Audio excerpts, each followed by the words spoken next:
क'क्राझाराव खुंफुंनो लाहार फाहार खालामदों गेदेरथार बिराद बाथौ आर'ज आरो खेराइ। इसोरखौ फोथायनाया गाहाम। इसोर नङाबा जेबो जाया। इसोरानो गासिबो गोहोनि गुदि बुंदों आसाम आयेन आफादनि बुंथिगिरि बिस्वजित दैमारिया। फैगौ मार्च दाननि 3, 4 आरो 5 खालार सानथामनि हाबाफारिजों क'क्राझाराव खुंफुंजागोन गोजोन आरो खौसेथिनि थाखाय गेदेरथार बिराद बाथौ आर'ज आरो खेराइ। क'क्राझार सहरनि साखाथियाव थानाय बड'फा नोगोरनि ग्रीन फिल्डआव बे समायना हाबाफारिखौ खुंफुंगोन। क'क्राझार ओनसोलनि माखासे बाथौ सिबिग्रा सानसुमैफोरा जथायै बे मेहेरगोनां समायना हाबाफारिखौ बानजायनो लाहार फाहार खालामदों। खुंफुंजानो गोनां गेदेरथार हाबाफारिखौनो लानानैनो आसाम आयेन आफादनि बुंथिगिरि बिस्वजित दैमारिया बे समाव खौरांगिरिनि सिगाङाव मा बुंखो मिथिना ला। बेवहाय माखासे सुबुंफ्रा क'क्राझारनि ज' जालायनानै मोनसे जोंनि सुबुं माहारिनि गेजेराव बा समाजनि गेजेराव बिसेसकरि बर' समाजनि गेजेराव गोजोन आरो खौसेथि बिनि मुङै मोनसे गिदिरथार जायखौ बिराद बाथौ आर'ज होननानै बुंदों गिदिरथार आर'जनि हाबाफारि लादों जे इसोरा जाहाथे बड'लेण्डनि बा बे मोनसे सुबुं समाज जि दङ बे सुबुं समाजखौ जेब्लाबो मोनसे गोजोन सान्थिनि गेजेरजों जिउखौ खुंलांनायाव जाहाथे बोर सारस्रियो आरो बेबायदि जों बयबो खौसेयै गोरोबलायनानै अनलायनायनि गेजेरजों थांनो हायो बिनि गोहोखौ जेन इसोरा हरो बिनि थाखाय बिथांमोना जेरै गुबुन गुबुन धोरोमारिफ्रा गुबुन गुबुन महायज्ञ फाथियो बेबायदिनो बर'निनो जिथु माने इसोर सिबिनायनि खान्थि बाथौ आर'ज गाबनाय आरो खेराइ खुंनानै गाबख'नाय बिनि गेजेरजों मोनसे बयनिबो गोजोन आरो खौसेथिनि थाखाय बे हाबाफारिखौ बिथांमोना लादों। आंखौबो हांख्रायहरदों आरो बयखौबो खावलायनो थिनदों गिदिर गोलावफोरखौ जोंनि खोथाखौ बारा हयथ' रावबो माबानाय नङा नोंथाङाबो फोरमायोबा लेंफायबा मोजां। दा आं चिफ मिनिस्टारखौबो हांख्रायदों गभर्नरखौबो आं दा हांख्रायनो नागिरदों मानाव गेदेर बिटिसिनि आङो CM बिथांखौबो बुंदों जोंनि मानाव गेदेर मन्त्रि उजि ब्रह्मखौबो आङो बुंदों आंनि थरनिफ्राय आंनि जे गावबो फैगोन थागोन।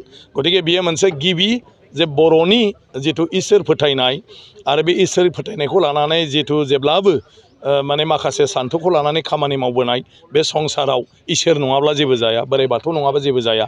ओंखायनो गुबुनफोरबायदि बोराइ बाथौनाव खालि गावनिल' नङा जासे गावनि गामिनिल' नङा जासे गासै सुबुं समाजनि थाखायनो गाहाम हामलायनानै माने गाबख'नो बिख'नो थाखाय आर'ज गाबनाय मोनसे बिराद आर'ज बेखौ जि लादों बेवहाय दा मोनथिनाय मथे 100 जन दौरिफ्रा जायखौ मालायनि मथेबा फुजारिफोर बिसोरो गाबख'फैगोन रायख'फैगोन मोनथिना रायसनगोन। बिनि उनाव फ्राय 1000सेसो सुबुङा बेवहाय जयैनो माने बे हाबाफारि सानथामनि हाबाफारियाव आर'ज गाबबाय थागोन आरो माने जायफोरखौ माने मालायफोरनियावबा जोङो मा होनो पुर'हितफोर बुंगोन पण्डितफोर बुंगोन खिन्थु बर'आव जिहेथु जोंहा गैफेरामोन गोदोनिफ्राय नाथाय दा बेबायदिनो जायफोर दौरि दं बे दौरिफ्रा माने 100 बेवहाय माने इसोरखौ गाबख'फैगोन सुबुं समाजनि जानानै आरो फ्राय 1000सेसो सुबुङा बेवहाय आर'ज गाबफैगोन बयनिबो गाहामनि थाखाय। ओंखायनो बेवहाय बयबो जुदि थांनानै नायोब्ला नुहैगोन आरो आफा बोराइ बाथौखौबो एसे खुलुमनानै आशीर्बाद लानानै फैनो हागोन। आसामनि गिबि मन्थ्रिया फैयो अब्ला गिबि मन्थ्रिनि आखाइजों बेखौ बेखेवनो थाखाय बिथांमोनहा बुंबाय थादों जुदि फैयो माने फैनाय जायो खारन बे समाव माने इलेक्सन रिजाल्ट ओंखारगोन बेखौ लानानै जोंनि गिबि मन्थ्रिया माखासे बेस्थ'ता थानो हागौ होननानै दा बुंबाय थादों बेवहाय सरकार दानाय माबा माबि बाथ्राफोरखौ लानानै जुदिहे बिथाङा फैयो अब्ला हयथ' बेजों लोगोसे कमप्लिट जाबाय बिथांमोननि प्रजेक्टआ होनदों बेखौ बेखेवनायबो जानो हागौ। हाया दा आर'ज गाबग्रा हान्जाफ्रा गासिबो माने आसामनिनो आरो उदालगुरिनिफ्राय लानानै गासिबो ओरैहाय बाक्सा थाक्सा बेवहाय फैगोन बिसोर माखासे गावसोर हान्जाखा आरो बे हान्जा हिसाबै बिथांमोना बेखौ खालामगोन। जोङो जेसेबां हागौ माने मानसिफ्रा बेवहाय फैनानै बाहागो लाफैनो हागोन आरो जायहा फोथायनाय दं बिथांमोना बावथाय होफैनो हागोन आरो मोनसे आशीर्बाद बिनो हागोन आरो दा बे बिथांमोननि बे एरेन्जमेन्टआव बे दंजोबो दा आं बयखौबो खावलायनो लुगैदों जे जोंबो एसे इसोरखौ फोथायनाया गाहाम इसोर नङाबा जेबो जाया इसोरानो गासिबो गोहोनि गुदि गतिके बेखौ फोथायथि लाखिनानै जों राजखान्थियारि भाबै बेखौ लायाजासे गुबुन गुबुन आफाद गावबा गाव सोरबा गेलेगिरि सोरबा माने कालसारनि मानसि सिनेमा दिहुनग्रा थियेटार दिहुनग्रा सोरबाया माने मा होनो सुबुं समाजनि थाखाय खामानि मावग्रा बेफोरबायदि सोरबा बेफार बानिज्य खालामदोंब्लाबो गासैबो सुबुङानो बेवहाय गावबा गावनि जिउआव आरो गावबा गावनि जिथु